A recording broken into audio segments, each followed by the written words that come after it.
श्रीमन्नारायण नारायण नारायण, श्रीमन्नारायण नारायण नारायण, भजमन नारायण नारायण नारायण, श्रीमन्नारायण नारायण नारायण। जय श्री राधे कृष्णा। ओम नमो भगवते वासुदेवाय नमः। आप सभी प्रिय भक्तों को मार्गशीर्ष मास पूर्णिमा की बहुत बहुत शुभकामनाएं। आप सभी के जीवन में लक्ष्मी नारायण की कृपा सदा सर्वदा ही बनी रहे। हे प्रिय भक्तों, आज मार्गशीर्ष मास की पूर्णिमा है और आज आप सभी श्रवण करेंगे श्री सत्यनारायण व्रत कथा। आप सभी से अनुरोध है कि कथा को सुनने से पहले कमेंट बॉक्स में भगवान लक्ष्मी नारायण की जय लिखना बिल्कुल भी मत भूलिएगा।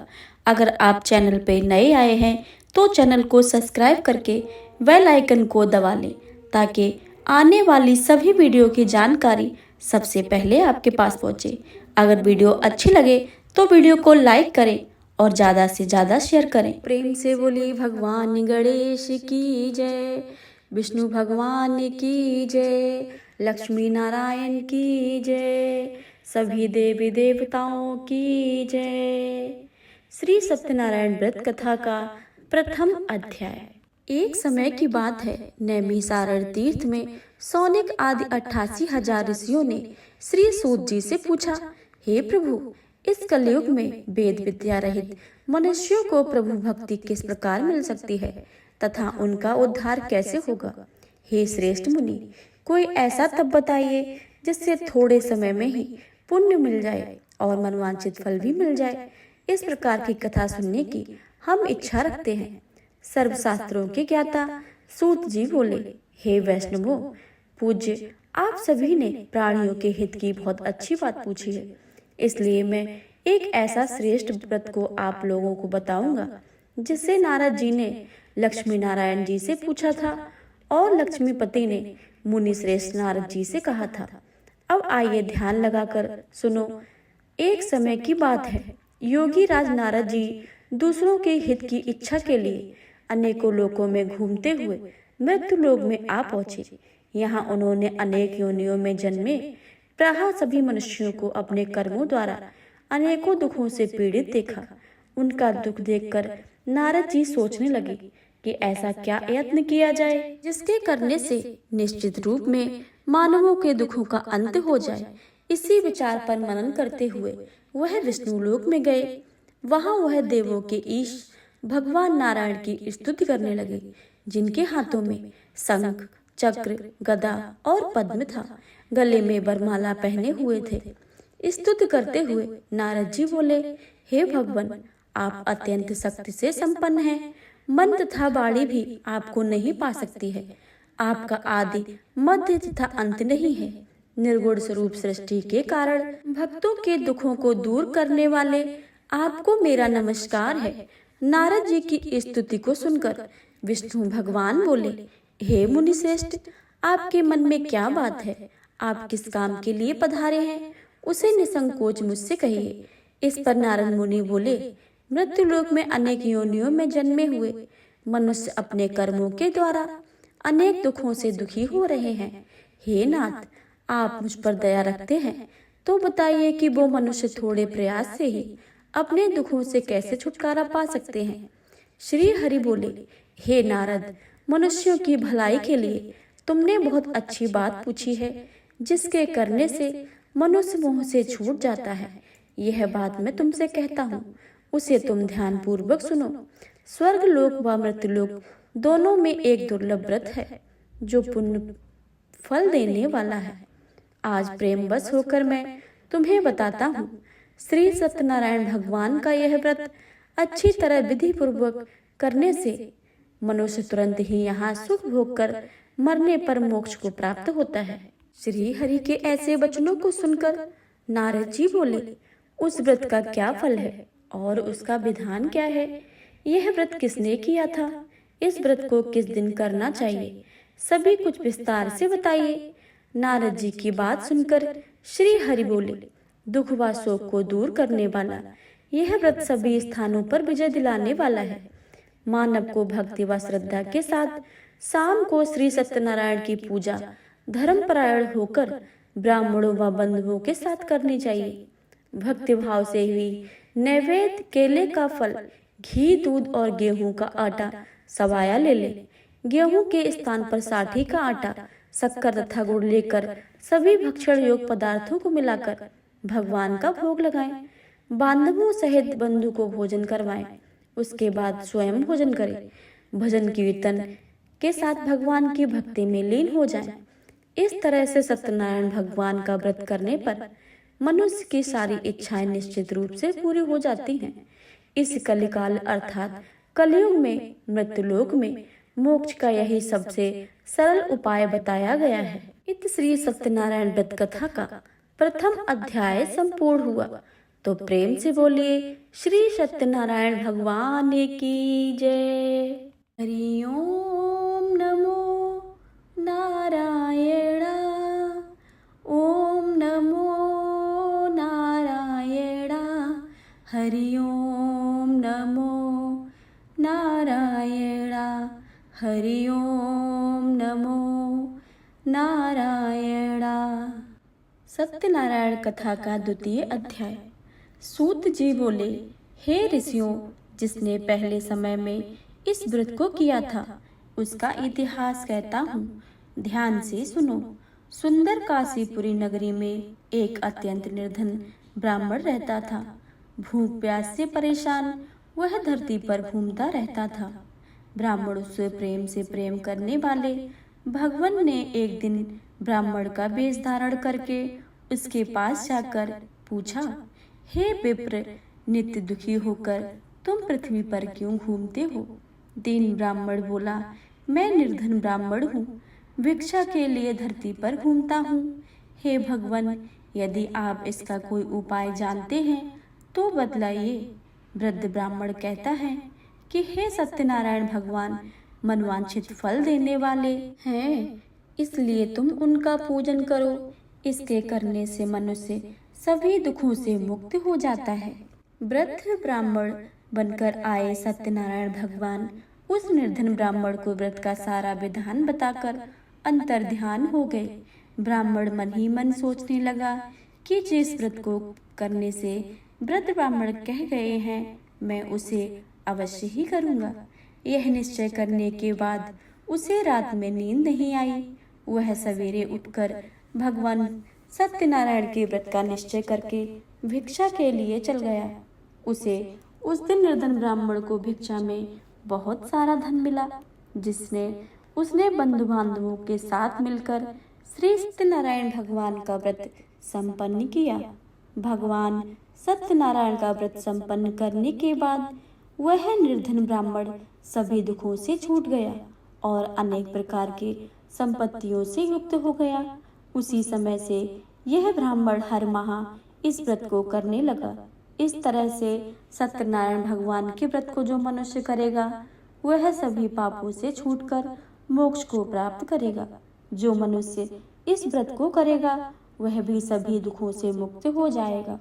सूत जी बोले, इस तरह से नारद जी से नारायण जी का कहा हुआ श्री सत्यनारायण व्रत को मैंने तुमसे कहा है। हे विप्रो, अब मैं और क्या कहूँ? ऋषि बोले, हे मुनिवर, संसार में उस विप्र से सुनकर और किस किसने इस व्रत को किया है, यह सब हमें सुनाना, और इसके लिए हमारे मन में श्रद्धा का भाव और भी बढ़ गया है। सूत जी बोले, हे मुनियों, जिसने इस व्रत को किया है अब वह सुनो। एक समय वही विप्र धन के ऐश्वर्य के अनुसार अपने बंधु बांधवों के साथ इस व्रत को करने को तैयार हुआ। उसी समय एक लकड़ी बेचने वाला बूढ़ा आदमी वहां पर आया और लकड़ियां बाहर रखकर अंदर ब्राह्मण के घर में गया। प्यास से दुखी होकर वह लकड़हारा उनको व्रत करते देखकर विप्र को नमस्कार करके पूछने लगा कि आप यह क्या कर रहे हैं तथा इसे करने से किस फल की प्राप्ति होती है, कृपया करके मुझे भी बतलाइए। ब्राह्मण ने कहा कि सब मनोकामनाओं को पूरा करने वाला यह सत्यनारायण भगवान का व्रत है, जिनकी कृपा से ही मेरे घर में धन्य धान्य आदि की वृद्धि हुई है। विप्र से सत्यनारायण व्रत के बारे में जानकर लकड़हारा बहुत प्रसन्न हुआ। चरणामृत लेकर वह प्रसाद खाने के बाद वह अपने घर गया। लकड़हारे ने अपने मन में संकल्प किया कि आज लकड़ी बेचने में जो धन मिलेगा उसे श्री सत्यनारायण भगवान का उत्तम व्रत करूंगा। मन ही मन इस विचार को लेकर बूढ़ा आदमी सिर पर लकड़ियां रखकर उस नगर को बेचने गया जहां धनी लोग ज्यादा रहते थे। उस नगर से उसे अपनी लकड़ियों का दाम पहले से 4 गुना अधिक मिला। बूढ़ा प्रसन्नता के साथ दाम लेकर केले, शक्कर, घी, दूध, दही और गेहूं का आटा लेकर आया और भगवान सत्यनारायण भगवान के व्रत की अन्य सामग्रियां लेकर अपने घर गया। वहां उसने अपने बंधु बांधवों को बुलाकर विधि विधान से भगवान सत्यनारायण भगवान की पूजन का व्रत किया और इस व्रत के प्रभाव से वह बूढ़ा लकड़हारा धन, पुत्र आदि से युक्त होकर संसार के समस्त सुखों को भोगकर अंतकाल में वैकुंठ धाम चला गया। इत श्री सत्यनारायण व्रत की द्वितीय अध्याय संपूर्ण हुआ।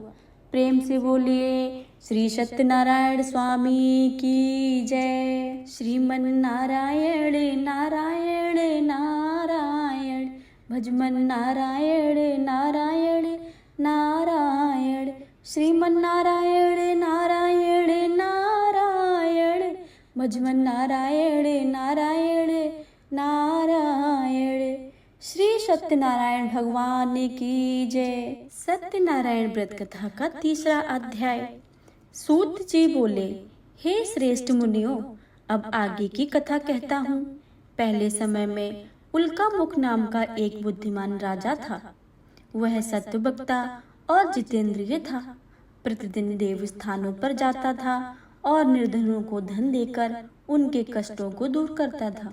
उनकी पत्नी कमल के समान मुख वाली तथा सती साध्वी थी। भद्रशील नदी के तट पर उन दोनों ने श्री सत्यनारायण भगवान का व्रत किया। उस समय साधु नाम का एक वैश्य उनके पास आकर बोला और राजा को व्रत करते देखकर वह विनय के साथ पूछने लगा, हे राजन, भक्ति भाव से पूर्ण होकर आप यह क्या कर रहे हैं? मैं सुनने की इच्छा रखता हूँ, तो आप मुझे बतलाइए। राजा बोले, हे साधु, अपने बंधु बांधवों के साथ पुत्र आदि की प्राप्ति के लिए एक महाशक्तिमान श्री सत्यनारायण भगवान का व्रत व पूजन कर रहा हूँ। राजा के वचनों को सुनकर साधु आदर से बोला, हे राजन, मुझे इस व्रत का सारा विधान कहिए। आपके कथा के अनुसार मैं इस व्रत को करूँगा।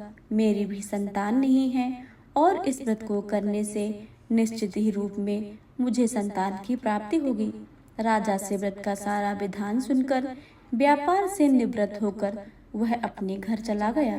साधु वैश्य ने अपनी पत्नी को संतान देने वाले इस व्रत का वर्णन कह सुनाया और कहा कि जब मेरी संतान होगी तब मैं यह व्रत अवश्य ही करूँगा। साधु ने इस तरह के वचन अपनी पत्नी लीलावती से कहा।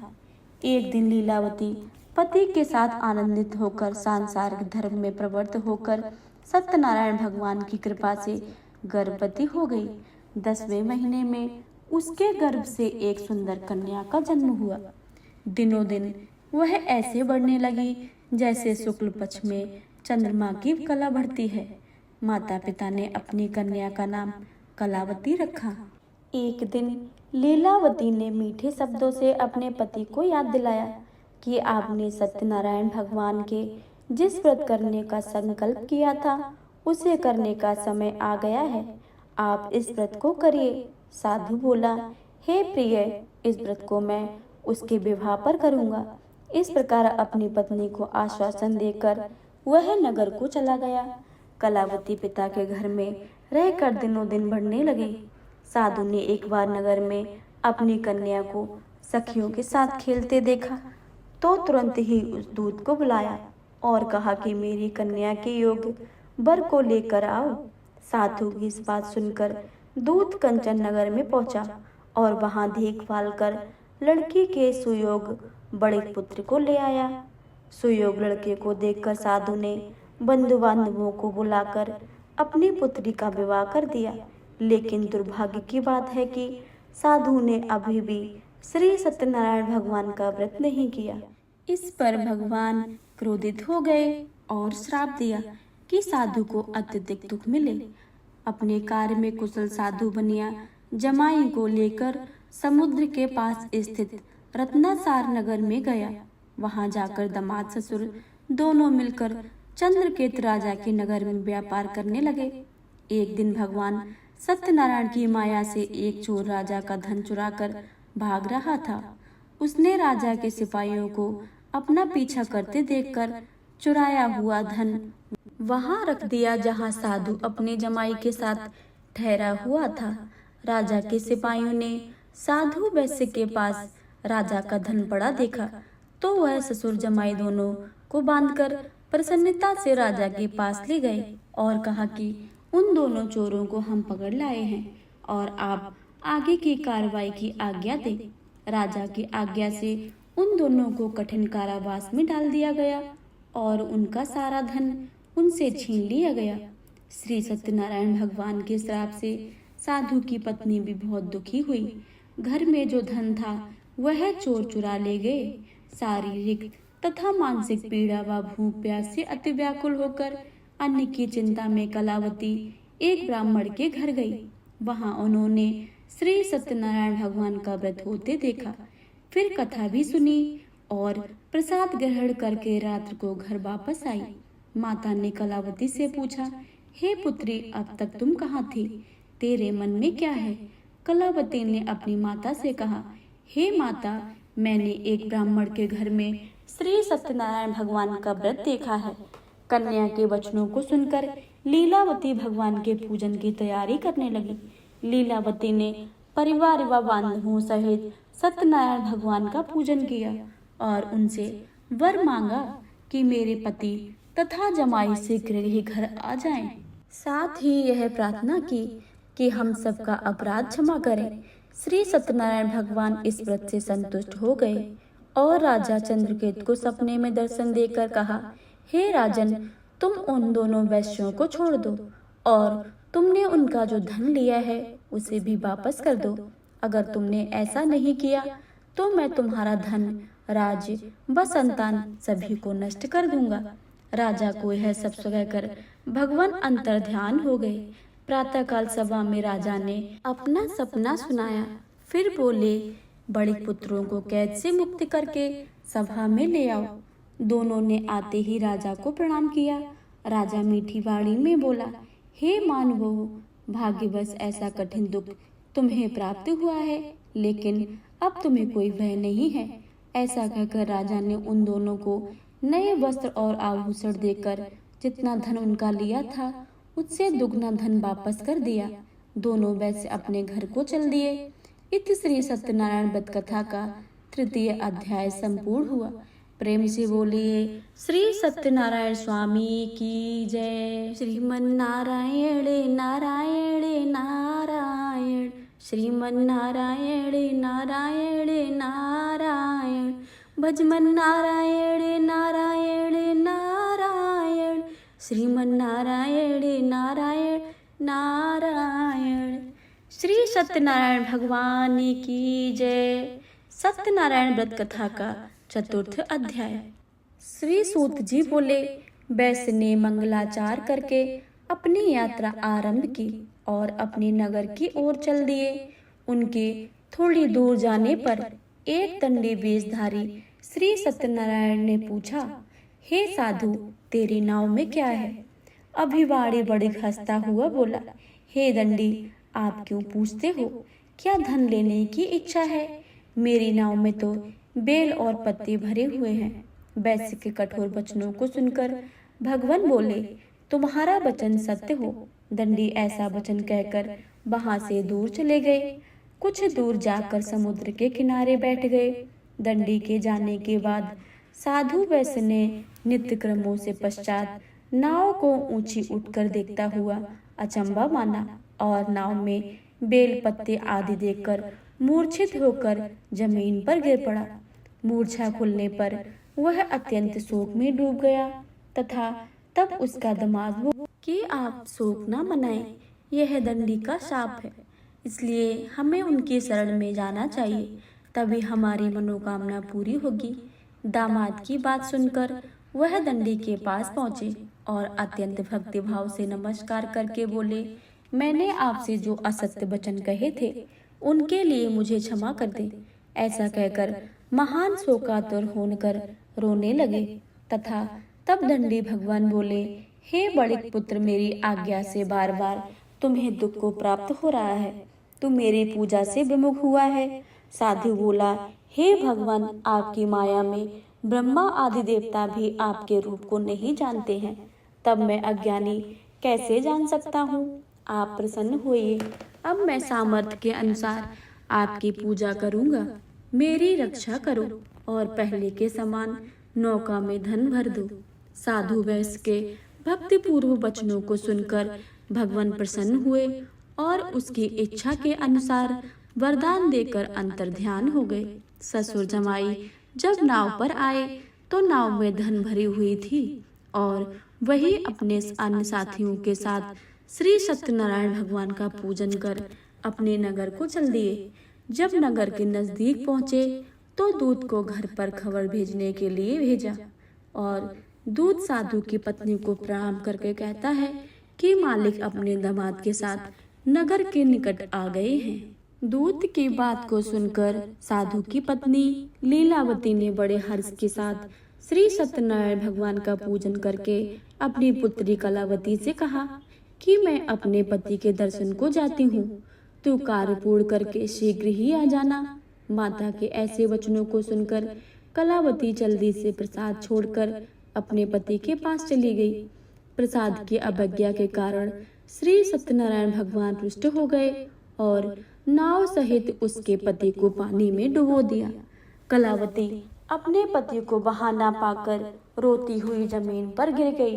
नौका को डूबा हुआ देखकर कन्या को रोता हुआ देख साधु दुखी होकर बोला, हे प्रभु, मुझसे मेरे परिवार से जो भूल हुई है उसको क्षमा कर दीजिए। साधु के दीन वचनों को सुनकर श्री सत्यनारायण भगवान प्रसन्न हो गए और आकाशवाणी हुई, हे साधु, तेरी पत कन्या मेरा प्रसाद को छोड़कर आई है, इसलिए इसका पति अदृश्य हो गया है। यदि वह घर जाकर प्रसाद खाकर लौटती है तो इसे इसका पति अवश्य ही मिलेगा। ऐसी आकाशवाणी सुनकर कलावती घर पहुंचकर प्रसाद ग्रहण करती है और फिर आकर अपने पति के दर्शन करती है। उसके बाद साधु अपने बंधु बांधवों सहित श्री सत्यनारायण भगवान का विधि विधान से पूजन करता है और तथा इस लोक में सुख भोग कर अंत में स्वर्ग को जाता है। इति श्री सत्यनारायण भगवान व्रत की कथा का चतुर्थ अध्याय संपूर्ण हुआ। प्रेम से बोलिए श्री सत्यनारायण स्वामी की जय। श्रीमन नारायण नारायण नारायण, श्रीमन नारायण नारायण नारायण, श्रीमन नारायण नारायण नारायण। प्रेम से बोलिए श्री सत्यनारायण स्वामी की जय। श्री सत्यनारायण व्रत कथा का पंचम अध्याय। सूत जी बोले, हे ऋषियों, मैं और अब एक कथा का सुनाता हूँ, उसे भी आप ध्यान पूर्वक सुनो। प्रजापालन में लीन त्वंगध्वज नाम का एक राजा था। उसने भी भगवान का प्रसाद त्याग कर बहुत ही दुखों को भोगा है। एक बार वन में जाकर वन पशुओं को मारकर वह बड के पेड़ के नीचे आया और वहां उसने ग्वालों को भक्तिभाव से अपने बांधवों के सहित भगवान सत्यनारायण व्रत का पूजन करते देखा। अभिमान बस राजा ने उन्हें देखकर भी पूजा स्थान पे नहीं गया और ना ही उसने भगवान को नमस्कार किया। ग्वालों ने राजा को प्रसाद दिया, लेकिन उसने प्रसाद को नहीं खाया और प्रसाद को वहीं छोड़कर अपने नगर को चला गया। जब वह नगर में पहुंचा तब वह सब कुछ तहस नहस हुआ पाया तो वह शीघ्र ही समझ गया कि यह भगवान ने ही किया है। वह दोबारा ग्वालों के पास पहुंचा और विधि पूर्वक पूजा करके प्रसाद खाया तो श्री सत्यनारायण भगवान की कृपा से सब कुछ पहले जैसा हो गया। दीर्घ काल तक सुख भोगने के बाद मरणोपरांत उसे स्वर्गलोक की प्राप्ति हुई। जो मनुष्य परम दुर्लभ इस व्रत को करेगा तो भगवान श्री सत्यनारायण की अनुकंपा से उसे धन धान्य की प्राप्ति होगी। निर्धन धनी हो जाता है और भय मुक्त होकर जीवन जीता है। संतानहीन मनुष्य को संतान सुख मिलता है और सारे मनोरथ पूर्ण होकर मानव अंत्यकाल तक वैकुंठ को जाता है। सूत जी बोले, जिन्होंने पहले इस व्रत को किया था, अब उनके दूसरे जन्म की कथा मैं सुनाता हूँ। वृद्ध सनातन ब्राह्मण सुदामा का जन्म लेकर मोक्ष की प्राप्ति की। लकड़हारे ने अगले जन्म में निषाद बनकर मोक्ष की प्राप्त किया। उल्का मुख नाम का राजा दशरथ होकर वैकुंठ को गए और साधु नाम के वैश्य ने मोर ध्वज बनकर अपने पुत्र को आगे से चीरकर मोक्ष को पाया। महाराज तुंगध्वज ने स्वयं भू होकर भगवान से भक्ति युक्त होकर कर्म पर मोक्ष को पाया। श्री सत्यनारायण व्रत कथा का 5वां अध्याय संपूर्ण हुआ। तो प्रेम से बोलिए श्री सत्यनारायण भगवान की जय। हे प्रिय भक्तों, अब आप सभी सुनिएगा भगवान सत्यनारायण की आरती। तो प्रेम से बोलिए भगवान श्री सत्यनारायण की जय। जय लक्ष्मी रमणा स्वामी, जय लक्ष्मी रमणा। सत्यनारायण स्वामी, सत्यनारायण स्वामी, जनपातक हरेना, ओम जय लक्ष्मी रमणा। रत्न जड़ित सिंहासन, अद्भुत छवि राजे, स्वामी अद्भुत छवि राजे। नारद करत निरंतर, घंटा ध्वनि बाजे, ओम जय लक्ष्मी रमणा। प्रगट भये कलि कारण, तुझको दरस दियो प्रभु, तुझको दरस दियो। बूढ़ो ब्राह्मण बने करे, बूढ़े ब्राह्मण बने करे, कंचन महल कियो, ओम जय लक्ष्मी रमणा। दुर्बल भील कठारो, जिन पर कृपा करी, स्वामी जिन पर कृपा करी। चंद्रचूर्ण एक राजा, तिनकी विपत्ति हरी, ओम जय लक्ष्मी रमणा। वैश्य मनोरथ पायो, श्रद्धा तज दीनी, स्वामी श्रद्धा तज दीनी। सो फल भोग्यो प्रभु जी, फिर इस स्तुत कीनी, ओम जय लक्ष्मी रमणा। भक्ति भाव के कारण छिन छिन रूप धरो, स्वामी छिन छिन रूप धरो। श्रद्धा धारण कीनी, तिनके काज सरु, ओम जय लक्ष्मी रमणा।